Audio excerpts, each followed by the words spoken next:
The crystalline chamber floated in the darkness of space, orbiting a neutron star that pulsed with ancient light. Inside, representatives from 47 different species sat in a circular arrangement, their various forms creating a bizarre gallery of galactic life. At the center platform stood a human, dressed in the simple gray uniform of Earth's diplomatic corps. Wu had been standing there for 3 hours. His legs ached, but he refused to show weakness. The Galactic Council operated on different rules than human governments. Here, patience was power. Here, showing discomfort was showing defeat. Ambassador Wu, the voice of Council Prime rumbled through the chamber, translated instantly into hundreds of languages by the neural implants each representative wore. You have presented your evidence. The Council has reviewed the attacks on your colony worlds.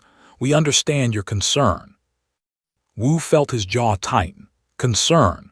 They called the deaths of 8,000 people a concern. He had shown them footage of the raids. He had presented survivor testimonies. He had displayed the burned settlements and the mass graves, and they called it a concern. With respect, Council Prime, Wu said, his voice steady despite the anger burning in his chest, I am not here to express concern. I am here to demand justice. A sound like laughter rippled through part of the chamber. Wu turned toward the source. Ambassador of the Empire lounged in his seat, his 4 arms spread in a gesture of casual dismissal. The looked like a cross between an insect and a reptile, with glossy black armor plating covering most of his body. Justice, said his translator, making his voice sound amused. The human speaks of justice. Tell me, little ambassador, how long has your species been traveling the stars? 40 years, 50. 42 years, Wu replied. 42 years, repeated, standing from his seat. He was nearly 3 meters tall, towering over most beings in the chamber. The Empire has ruled our sector for 12,000 years. We understand the complexities of territorial disputes. These colonies you established were in contested space. They were surveyed and approved by this very council, Wu said. The records are public. Records can be disputed, said with another dismissive wave. Perhaps there was an administrative error. Perhaps the humans misunderstood the approval process. Regardless, what is done is done. They are willing to offer compensation. Shall we say 10,000 credits per casualty? Wu stared at the alien ambassador. 10,000 credits. The price of a used transport vehicle. That was what this creature thought a human life was worth. We do not want your money, Wu said quietly. No, tilted his head. Then what do you want? I want the individuals responsible for ordering and executing these attacks brought before this council for trial. I want the military forces withdrawn from human space. I want assurances that no further attacks will occur. Impossible, said flatly. You ask us to hand over our military commanders for trial on what grounds? Because some colonists died in a territorial dispute. Humans die all the time. You are a fragile species, short-lived, weak. Wu reached into his jacket and pulled out a small data chip. He held it up for the council to see. Council Prime, permission to present historical context. Hesitated, then nodded. Proceed. Wu inserted the chip into the chamber's central display system. Holographic images filled the air above the council floor. The images showed Earth, old Earth, Earth from centuries ago. My species has been fighting wars for as long as we have recorded history, Wu said. This is footage from what we call World War II. It lasted 6 years and killed over 70 million people. The hologram showed massive armies, burning cities, naval battles across vast oceans. This is the Vietnam War. It lasted 20 years. This is the 100 Years' War, which actually lasted 116 years. This is the Crusades, a series of religious wars that span nearly 200 years. More images flashed across the display, soldiers trudging through mud, ships burning on the ocean, cities reduced to rubble. We humans have a saying, Wu continued. We can be slow to anger, but once angered, we do not forgive easily. When someone harms our people, we do not forget. We do not move on. We hunt. Laughed again, louder this time. You show us primitive warfare from yore and expect us to be frightened. These are ancient conflicts fought with crude weapons. You had no faster-than-light travel, no energy weapons, no shield technology. You were barely more than animals killing each other with sticks and stones. You missed the point, Wu said. The technology does not matter. What matters is that we kept fighting, for years, for decades, for centuries. We crossed continents to find our enemies. We crossed oceans. And now, Ambassador, we can cross star systems. The chamber fell quiet. Some of the alien representatives were leaning forward now, paying attention. After World War II, Wu said, we created what we called Nazi hunters, people dedicated to finding and bringing to justice those responsible for war crimes. These hunters searched for 50 years, 60 years. Some are still searching today, nearly a century later. They tracked war criminals to the furthest corners of our planet. They never stopped. They never gave up. He turned to face directly. We are a species that will chase a single enemy across an entire planet for half a century just to see justice done. Now imagine what we will do when we can chase you across the galaxy. Is that a threat? Demanded. No, Wu said. It is a warning. The same warning I came here to deliver to this council. Do not attack humanity. Do not harm our people, because if you do, we will hunt you, not for days, not for weeks. We will hunt you for years, for decades, for however long it takes. We will never stop, we will never forget, and we will never ever forgive. The chamber remained silent for a long moment. Finally, Council Prime spoke. Ambassador Wu, this council appreciates your passionate presentation. However, the matter of the colony disputes falls under existing treaty law, the claim territorial rights. Without clear evidence of intentional genocide, we cannot take action against a sovereign empire. The matter is closed. Wu felt something cold settle into his stomach. He had known this might happen. Earth Command had warned him that the council was corrupt, that they had too much economic power, that justice was unlikely. But he had hoped. He had truly hoped that the galaxy was better than this. Then humanity withdraws its petition, Wu said formally. We came seeking justice through galactic law. You have shown us that your law does not protect us. We will protect ourselves. He began walking toward the exit. Behind him, called out mockingly. Going to hunt us, little human. We look forward to it. The Empire has crushed stronger species than yours. Wu stopped at the doorway and turned back one final time. Remember this moment, he said quietly. Remember it when you wonder why we will not stop. Remember that we offered you peace. We begged you for justice. You gave us neither. He left the chamber. Behind him, he could hear some of the council members beginning to debate, but he did not care anymore. His ship was waiting in the docking bay. Admiral Ho met him at the airlock. The admiral was older, with gray hair and eyes that had seen too many battles. They refused, Ho asked, though he already knew the answer. They refused, Wu confirmed. Ho nodded slowly.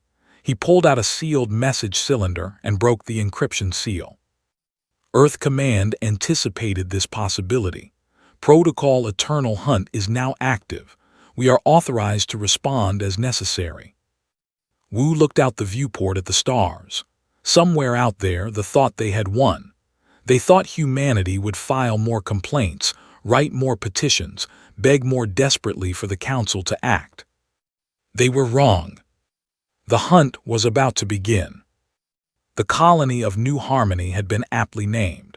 For 15 years, the settlement had thrived on a world of gentle seasons and rolling plains. Farmers grew crops in rich soil. Children played in safe streets. People built homes and dreamed of futures. Then came. The attack happened at dawn. 12 warships appeared in orbit without warning. They bombarded the colony from space first, destroying the planetary defense grid in minutes. Then came the landing craft, disgorging thousands of soldiers who swept through the settlement like locusts. Had been in the eastern agricultural sector when the bombardment started. She watched the sky turn red with fire. She heard the screams over the communication channels. By the time she reached the main settlement, there was nothing left to save. Buildings burned. Bodies lay in the streets. The had been thorough. She found her family home collapsed, crushed by debris from an orbital strike. Her parents were inside. Her younger brother had been at school. The school was a crater now. Sat in the ruins and cried until she had no tears left. Then she stopped crying and started recording. She walked through the destroyed colony with her handheld camera, documenting everything. Every body, every burned home, every shattered dream. When the rescue ships arrived 3 days later, she was still recording. 3 months later, they believed they had gotten away with it. The Galactic Council had issued a strongly worded statement of concern. Human diplomats had filed protests, but no action had been taken. The military command congratulated themselves on their efficiency. Then the humans came. The attack on Outpost 17 happened at 300 station time. The base commander was reviewing duty rosters when his sensors detected something. Not ships. The sensors showed nothing. But the defense satellites around the outpost suddenly went dark, one by one. By the time the commander realized they were under attack, human commandos were already inside the station. Lieutenant Yang moved through the corridors of the outpost like a ghost. His combat suit bent light around him, making him nearly invisible. Behind him, his team of 12 operators moved in perfect silence. They had trained for this mission for 8 weeks, studying the outpost layout, memorizing guard rotations, learning every possible exit route. They were not here to kill everyone. That would be easy. They were here to send a message. The team reached the station's central computer core and began downloading every file in the database. Fleet positions, supply routes, command structures, personnel files, everything. While the downloads processed, Yang's team placed charges on the station's fusion reactor core, the weapons systems, and the docking clamps holding the warships in place. The entire operation took 17 minutes. By the time they realized what was happening, the human team was already back on their stealth insertion craft, accelerating away from the station at velocities that should have been impossible. Behind them, Outpost 17 exploded.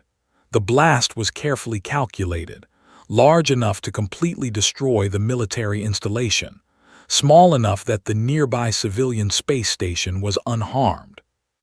The Fleet Command received the news with disbelief. Humans had destroyed a military outpost deep in space. Impossible. Humans were barely capable of interstellar travel. Their ships were slow. Their weapons were primitive. Then came the second attack, and the third.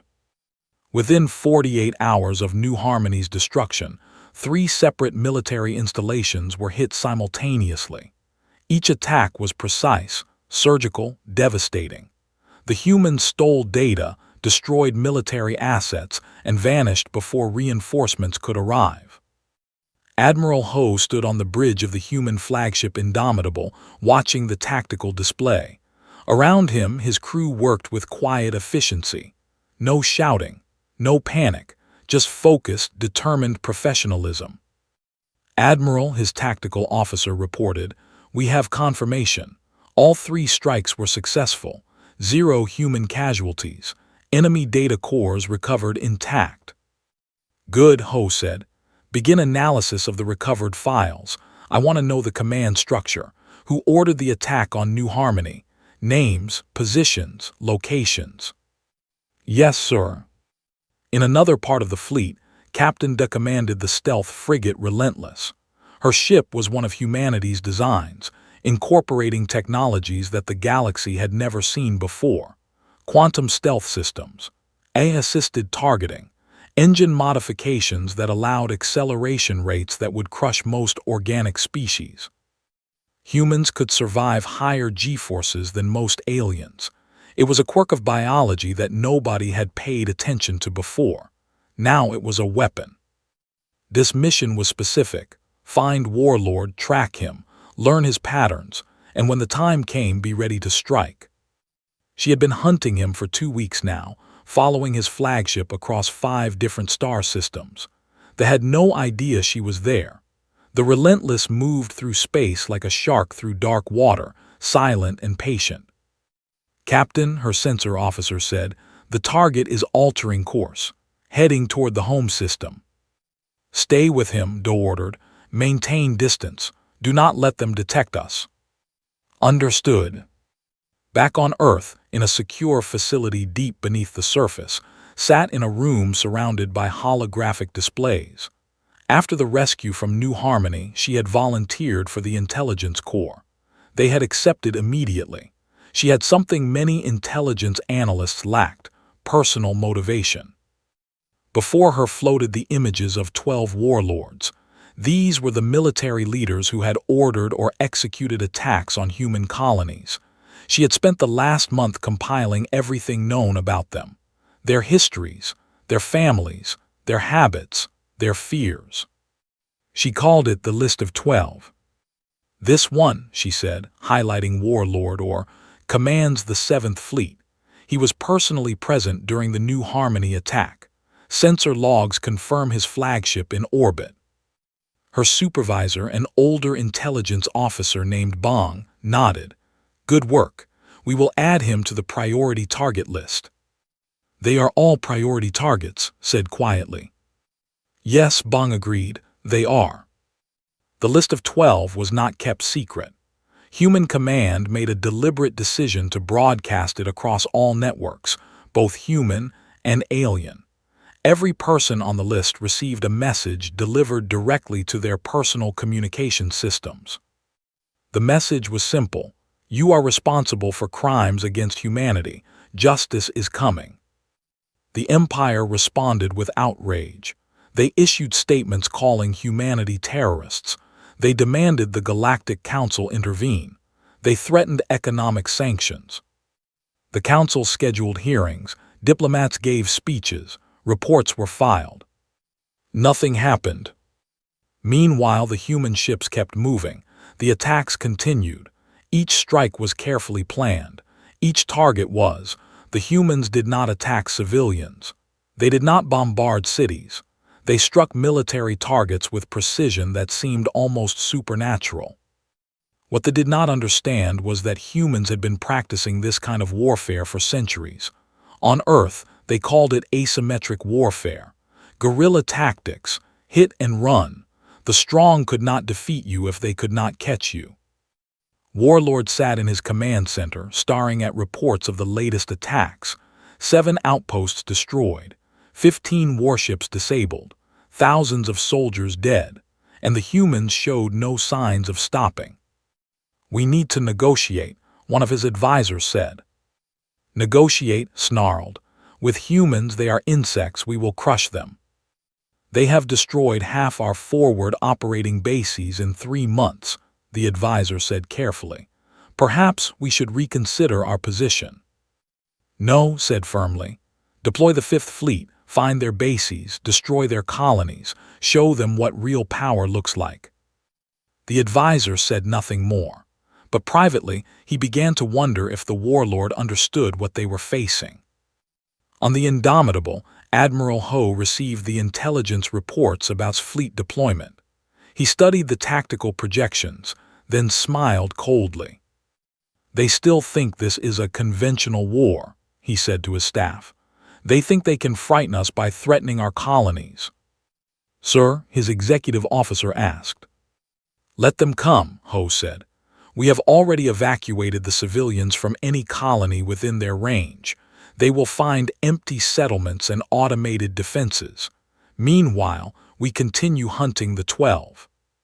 He turned to look at the star map dominating the bridge display. 12 star systems were highlighted in red.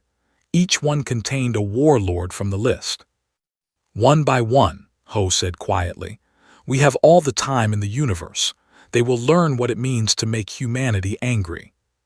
Across the galaxy, other species watched the conflict with growing interest. The humans were doing something that no young species had ever done before. They were challenging an established empire and winning. In the markets and trading stations, beings whispered about the humans. Some called them crazy, some called them dangerous, some called them inspiring. But everyone agreed on one thing: humanity would not stop. Not today, not tomorrow, not ever. The hunt had begun, and nothing in the galaxy would end it except complete and total justice. 2 years had passed since the hunt began. In that time, 6 of the 12 warlords were dead or in human custody. The galaxy watched with a mixture of fascination and horror as humanity demonstrated a level of determination that seemed almost unnatural to other species. Journalist 1 stood on the observation deck of the Indomitable, recording his latest report. He had been embedded with the human fleet for 18 months, documenting their campaign. His broadcasts reached billions of viewers across hundreds of worlds. "This is one reporting from the human flagship Indomitable," he spoke into his camera. "Today marks the 2-year anniversary of the New Harmony massacre. In that time, the human fleet has conducted over 200 military operations across space. They have not lost a single engagement." He turned to show the crew working behind him. Men and women moved through the corridors with purpose, their faces tired but determined. "What strikes me most about these people is not their anger," one continued. "It is their patience. They do not rush. They do not make mistakes. They simply keep moving forward day after day with the certainty that they will eventually achieve their goal." The camera focused on a memorial wall in the ship's main corridor. Thousands of photographs covered the surface, each one showing a face.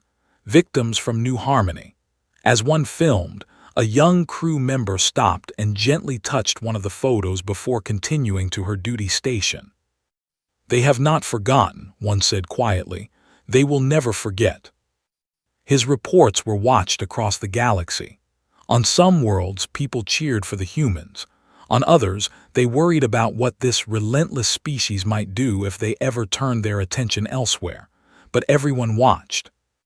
In the Galactic Council chambers, the atmosphere had changed dramatically since Wu's first appearance. Where once there had been dismissal and mockery, now there was tension.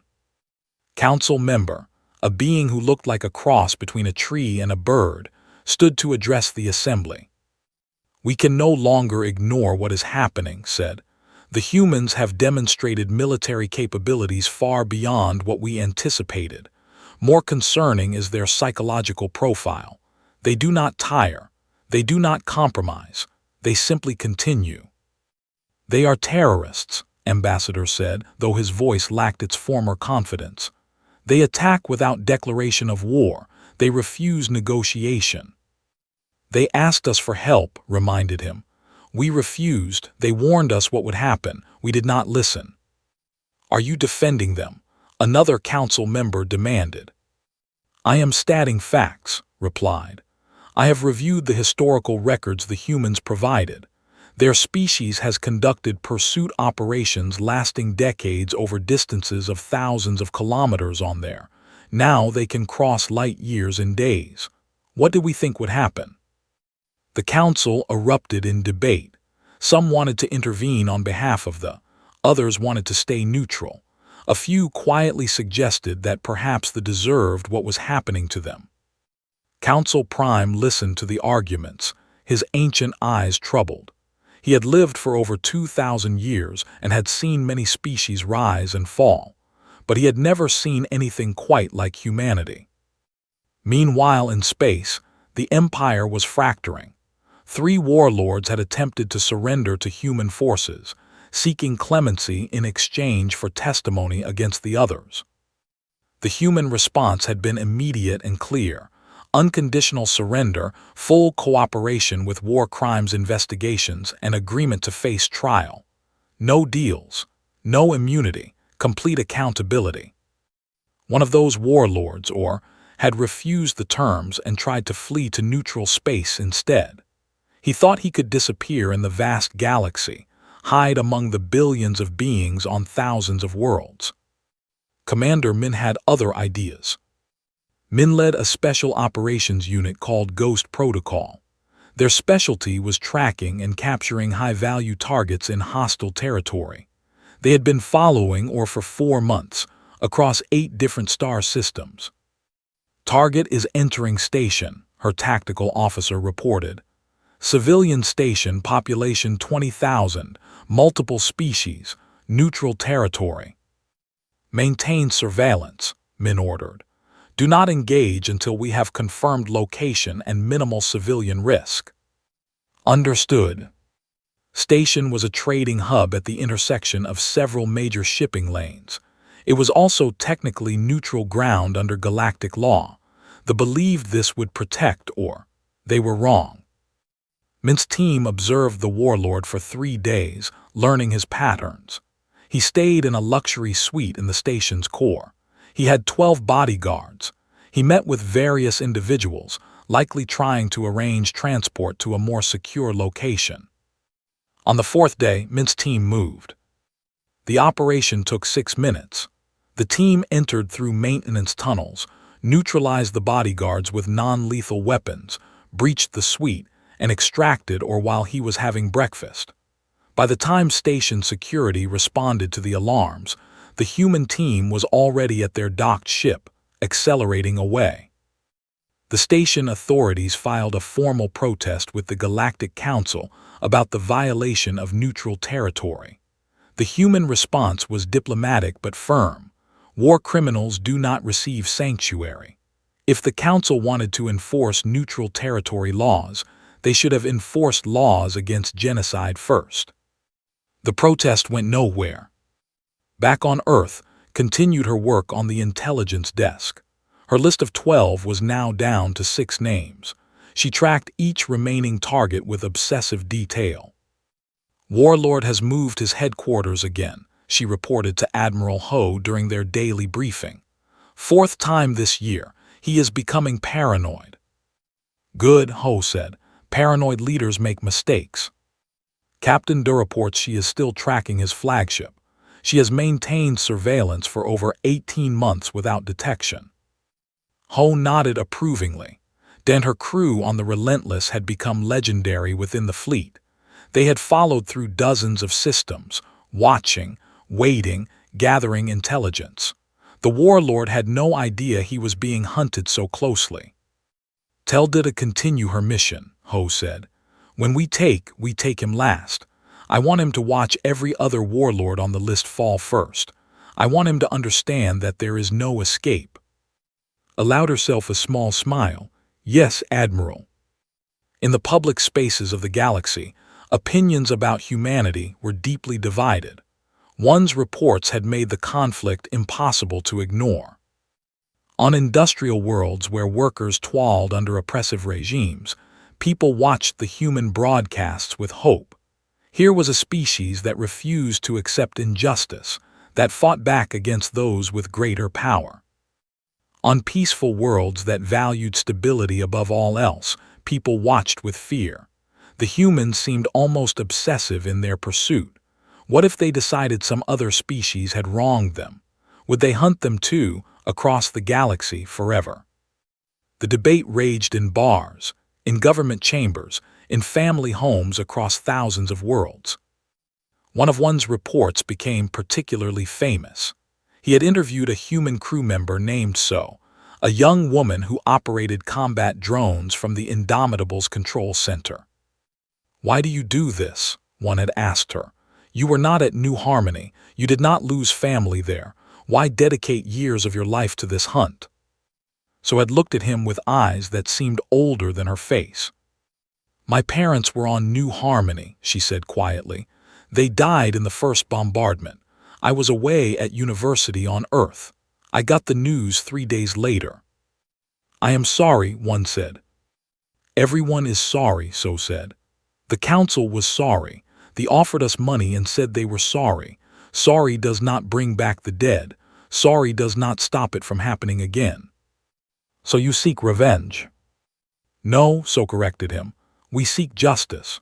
Revenge is emotional. It burns hot and then fades. Justice is patient.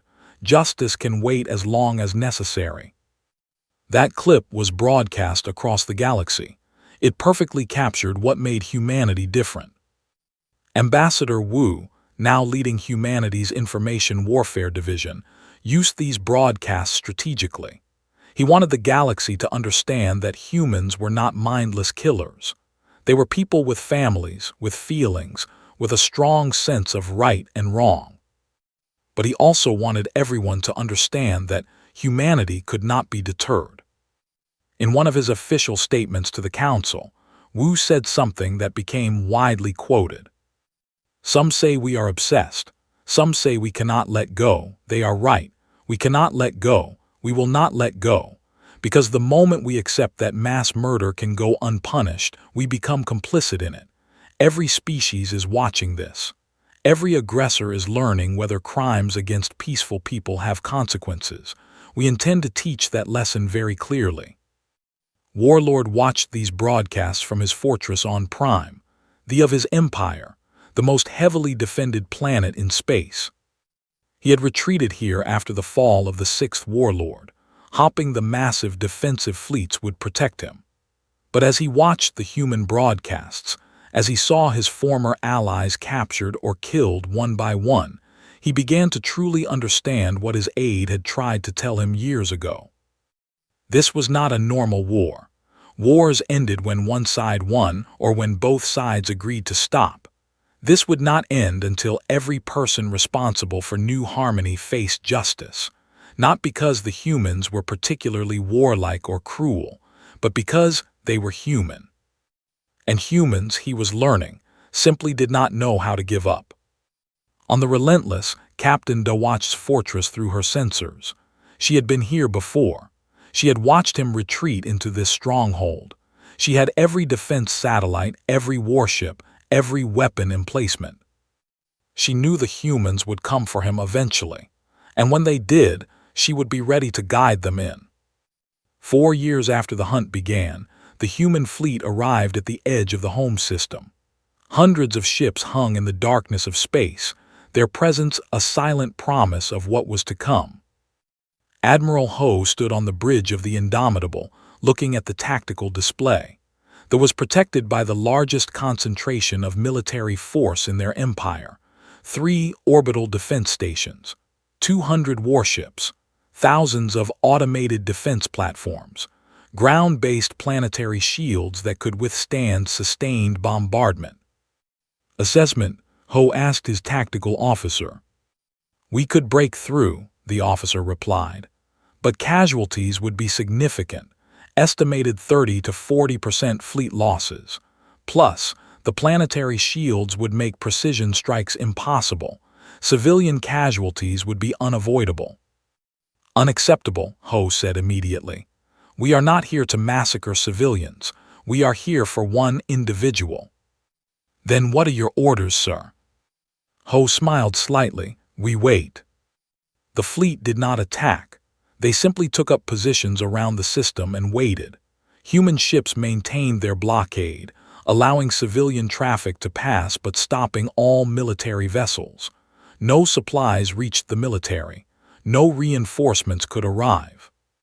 The galaxy watched this development with confusion. After 4 years of relentless pursuit, the humans had simply stopped at the final obstacle. Then the communications began. The human fleet broadcast a message on all frequencies, in all languages, directed at the population of Prime. People of the Empire, we are not your enemy. We seek only those responsible for crimes against humanity. Give us Warlord and the 11 military commanders who served him directly in the New Harmony operation, and this ends. Protect them and we will wait. We have waited 4 years.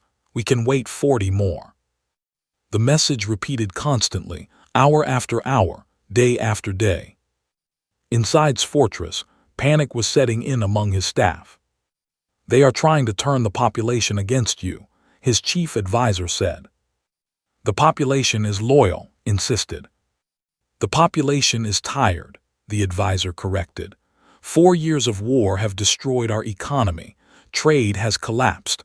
Our military is in shambles. And now they know that all of this is because of one attack on one colony. It was a legitimate military operation. It was genocide, the advisor said quietly, and everyone knows it now. The humans have broadcast the evidence everywhere, footage of the attacks, survivor testimonies, medical records. They have built an overwhelming case. I will not surrender to humans, said stubbornly. The advisor said nothing more, but he began making his own plans. Meanwhile, the Galactic Council was in emergency session. Council Prime himself had traveled to meet with Admiral Ho, hoping to broker a ceasefire. The meeting took place on a neutral station halfway between the human fleet and the council chambers. Arrived with a delegation of diplomats. Ho arrived alone. Admiral said, I come to offer a compromise. The council will take and his commanders into custody. They will face trial at the galactic courts. Justice will be served. Ho looked at the ancient being with eyes that showed no anger, only certainty. 4 years ago, Ambassador Wu came before your council and asked for exactly that. You refused. You chose politics over justice. Now you offer the same thing, but only because we have forced your hand. I understand your frustration, said, but consider the alternative. If you attack, the millions could die. Is that justice? We will not attack there, Ho said. We have made that clear. We will wait. For how long? As long as it takes. Studied the human admiral. You are serious. You would wait decades. If necessary, Ho confirmed. We have time, does not. His people are already turning against him. His economy is collapsing. His allies have abandoned him. Every day we wait, he becomes weaker.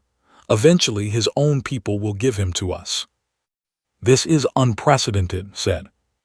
War crimes are supposed to be unprecedented, Ho replied. You allowed them to happen. We will ensure they are punished. The method is your choice. You can maintain the pretense that your galactic justice system works, or you can step aside and let us handle it ourselves. The council delegation to discuss. 6 hours later, they returned with their answer. The council would not interfere. Back on Prime, the situation was deteriorating rapidly. The human blockade was total. No goods came in. No exports went out. The economy, already damaged by 4 years of war, was in free fall. Food prices soared. Energy became scarce. The population grew restless. Ambassador, who had mocked humanity 4 years earlier, now found himself in an impossible position. He tried to negotiate. He tried to find allies who would pressure the humans to leave. He tried everything. Wu met with him privately. The meeting was held on neutral ground, with no cameras or recordings. You can end this, said desperately. Name your price, credits, territory, technology, whatever you want. Wu shook his head. We do not want your money or your land. We want the people responsible for 8,000 murders to face justice. If we give you, it will destabilize our entire government structure. That is not our concern. Please, said, and there was genuine pain in his voice now. I mocked you. I was arrogant and foolish. I apologize, but my people are suffering. Children are going hungry because of this blockade. Children were incinerated on New Harmony, Wu said coldly. Where was your concern for them? He stood to leave, then paused. Ambassador, I am going to show you something. Not because I want to hurt you, but because you need to understand why we will never stop. He pulled out a data pad and showed a file. It contained intercepted communications between military leadership from years ago. Communications that proved the Galactic Council had known about atrocities for decades, raids on smaller species, enslavement, mass killings. The Council had done nothing because they had economic leverage. Your people are suffering because of the choices your leaders made, Wu said. Not because of us. We offered peace. We begged for justice through proper channels. You all refused. Now face the consequences." Looked at the data with horror. The council knew. They knew, Wu confirmed. They always knew. They chose to do nothing. That is why we will never trust galactic justice again. We will handle it ourselves. On the Relentless, Captain De received a priority signal from intelligence. After 4 years of surveillance, they had finally located the exact bunker where was hiding. The fortress had multiple levels, extensive shielding, and hundreds of guards. "Send the data to Fleet Command," De ordered. "Recommend we wait for internal collapse rather than assault. The fortress is too well defended." "Understood, Captain." De looked at the sensor image of his hiding place. So close. After following him for 4 years across the galaxy, she could almost reach out and grab him. But patience was winning this war, not aggression. So she waited. On Prime, the pressure finally broke. A group of military officers led by his own chief of staff made a decision. The war had to end. The suffering had to stop. And there was only one way to make that happen. They entered his bunker at night. The warlord was sleeping when they seized him. He struggled and cursed, but they bound him and his closest commanders in electromagnetic restraints. "You are traitors," screamed. "I will have you executed." "No," his former chief of staff said sadly. "The humans will have you executed. We are simply ensuring that the rest of our people survive." They brought and his commanders to the surface and broadcast their location to the human fleet. Captain De's team was the first to arrive. She landed her shuttle in the capital city square where the military had assembled with their prisoners. Thousands of civilians watched from surrounding buildings.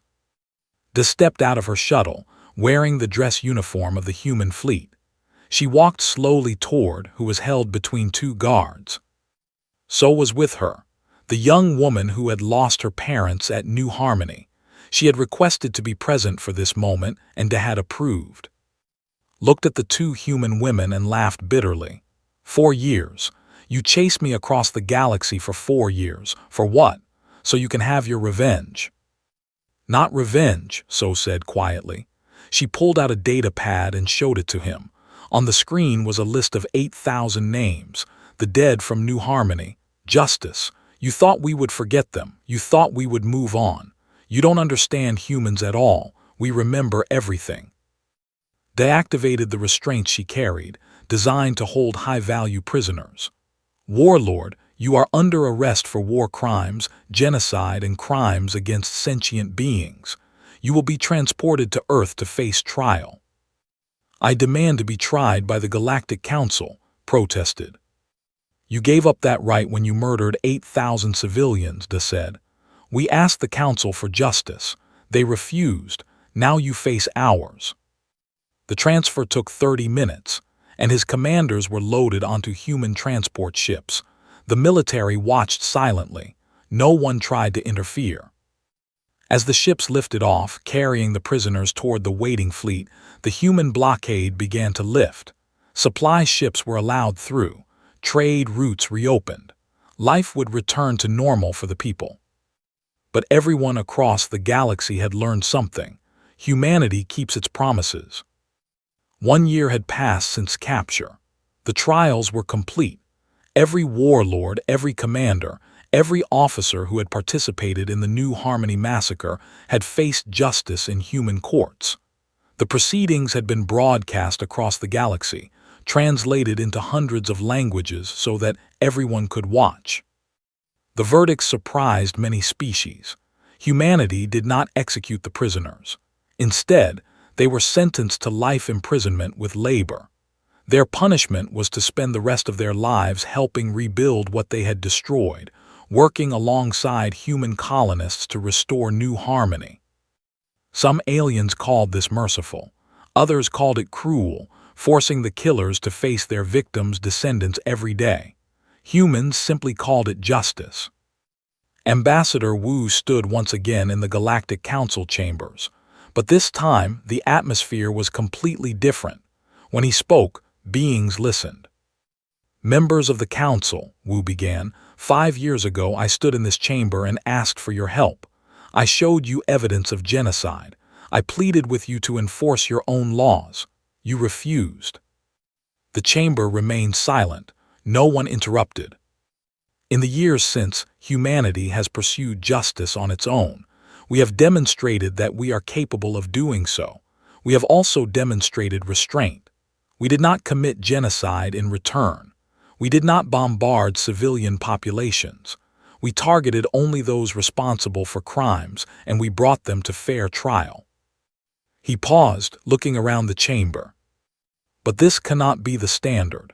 Humanity should not have to hunt criminals across the galaxy for years because the Council failed to act. No species should have to do that. So today, I present to you the Galactic Justice Accord. A holographic document appeared in the center of the chamber.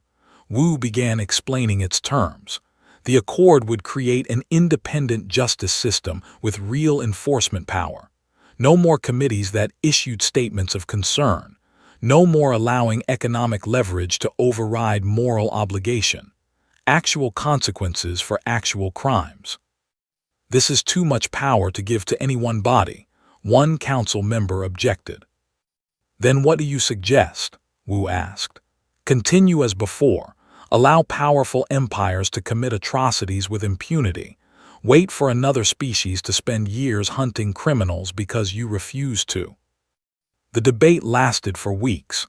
Some species feared the accord would limit their sovereignty. Others pointed out that true sovereignty required responsibility. The discussions were heated, genuine, and occasionally productive. Admiral Ho, now retired from active service, did not attend the council debates. Instead, he traveled to New Harmony for the dedication of a new memorial. The colony had been rebuilt. New buildings stood where old ones had burned. Fields were green again with crops. Children played in parks. Life had returned. But in the center of the settlement stood a wall of black stone, carved with 8,000 names.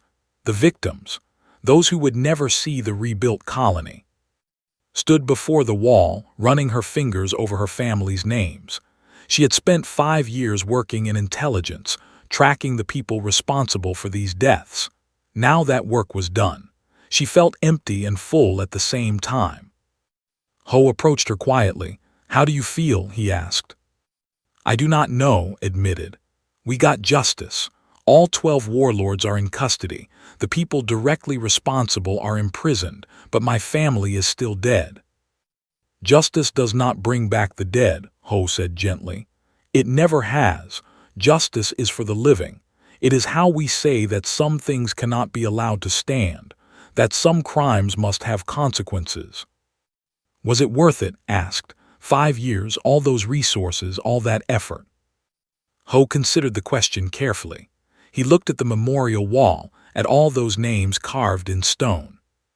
We did not hunt them for 5 years because it was worth it, he said finally. We hunted them because letting them escape would have been unacceptable, because every species that watched needed to understand that crimes against peaceful people have consequences, because we promised these people, he gestured to the wall, that we would not forget them. And now, asked, what happens now? Now we remember, Ho said. We build, we live, and we make sure this never happens again. Across the galaxy, Journalist One published his final report on the conflict. He called it The Species That Does Not Forget. The document was thousands of pages long, filled with interviews, analysis, and observations from 5 years of embedded reporting. One passage became particularly famous, studied in military academies and diplomatic schools across hundreds of worlds. Other species fight until fighting becomes too costly. They calculate losses versus gains and make rational decisions about when to stop. Humans are different. They fight until the job is finished, regardless of cost. This is not because they are irrational. It is because they calculate cost differently. To a human, some things are worth any price. Justice is one of those things. This is not a threat. This is simply who they are. The report was read by billions of beings. It changed how many species viewed humanity. Some grew more cautious around humans, treating them with wary respect. Others sought closer alliances, recognizing that having humans as friends meant having the most reliable allies in the galaxy. Ambassador, the representative who had mocked Wu 5 years earlier, underwent his own transformation.